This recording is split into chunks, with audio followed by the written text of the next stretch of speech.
دنیای تماشاوانین هجا دو دیمنین که هنهال سر اکرانین روداوی دبینن دو دیمنین که کم جاران ده دیروکه دا دوباره دمن براستیم چنه بنیرن لنیویورکه دو نیارن هفین بره لسر دو کرسیین هون دبینن رونشتنه تنه ماسه که بچوک دناوره وان ده هیا کینه یک جوان سروک برای استخبارات امریکا CIA دیوید پتریوس یه دنجی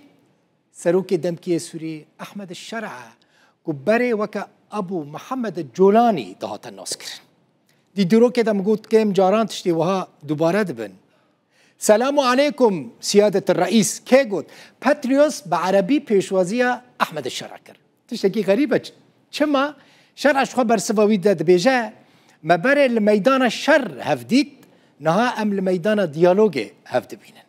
شما جورا بحث في مسألتك بنيرن دبا شر العراقي دا باتريوس فرماندار هيزا امريكي بو سروك CIA سروك استخباراتي بو دا حرد وظيفين خدا اركبي تشبو احمد الشرع يان بقرا بصاغي بقرا يان جي بكوجا بدا كشتن ليه باتريوس احمد الشرع نقر ونجي كشت شكر هف بيفينا كل قلبي تشيدكا لنيويورك د جفينا نتوين يكوي ده هون دبينن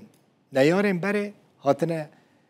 هم برهف و دا اخفن رابورتا كما هي نيويورك جمرة هاتية ليه تماشا فكر السلام عليكم السيد الرئيس كسيك أمي ندي بيت قرصة برواي بيبكات دوو پیاو کە ڕۆژانێک دوژمنی سەرسەختی یەکدی بوون ئەمڕۆ وەکو دوو عاشق گفتوگۆ دەکەن ئالیگرên tên zêde ku yek ji wan jî ezim em ji bo te nîgeranin. It is good that at a time برای ام دشار دبون ایرو گفتگوی دیکن. and then we now move to the discourse. ئەم پیاوە ڕۆژانێک سەرۆکی CIA بوو ئاژانسی هەواڵگری ئەمریکا و ڕاوی ئەم پیاوەی دەکرد ئەمریکا ئەم پیاوەی بەیەکێک لە مەترسیدارترین تیرۆرستەکانی دنیادا دەنا و 10 ملیۆن دۆلاری وەکو خەڵات بۆ زانیاری لەبارەیەوە دانابوو جاران پێیان دەگوت ئەبوو محەممەد جۆلانی ناوێکی خوازراو ئەمڕۆ ناوەکەی گۆڕیوە جلەکەی گۆڕیوە و لە هەمووی گرنگتر پۆستەکەی گۆڕاوە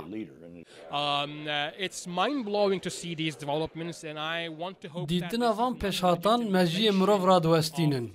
هێویدارم کە ئەو ڕاواکردنا ئیدەۆلۆژیا توندوتوژیە نەبە و نەرمکردنا ئیدەۆلۆژیا توندرەویە بە بنێرینا من ناوا کو لەز دەستخۆشکردنا لە هێنا کەساندا بێکردن کو سەردەمێکە توندرەو بوون شوێنی دیدارەکە چیرۆکەکە سەرسوڕمانتر دەکات لە نیویۆرک ئەو شارەی کە لەم مانگەدا و 24 ساڵ لەمەوبەر ڕێکخراوی قاعیدا هێرشی کردە سەر و نزیکەی 3000 کەسی تیادا کوشت لێرە لە گۆڕپانی تایم سکوێر وەکو دەبینین ئۆتۆمبیلی پۆلیس لە پشتمەوە وەستاوە چونکە ئەحمەد شەرعی سەرۆکی سووریا لێرە لە هوتێل شیراتۆن لەم هوتێلە بەناوبانگەی شاری نیویۆرک قسە دەکات لە ژوورەوە بەشێک لە دانیشتوان ئەندامی جالیەی سووری بوون لە ئەمریکا و پێشوازیان لە ئاساییبوونەوەی پەیوەندیەکانی نێوان دیمەشق و واشنگتن کرد ڕاستیەک هەیە کودەمەک دەرباس بووە حەیاک و گەهشتیە لێ خاڵێ بڕاستی گەشتە کاتیە کرنک و گەهشت نەڤر بنێرینا من ئەگەر کەسێک هەبە و بکارە تەوازنێت چێ بکە و ئەولەکاری و پاراستنا مافێن کێمینەیان و هەر وڵاتیەکی سووری دابین بکە دبەک و کەسێکی وەکە ئەحمەد شەرع بە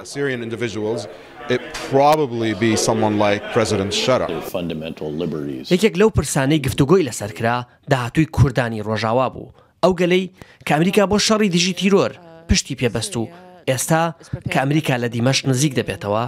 داهاتوویان نادیارە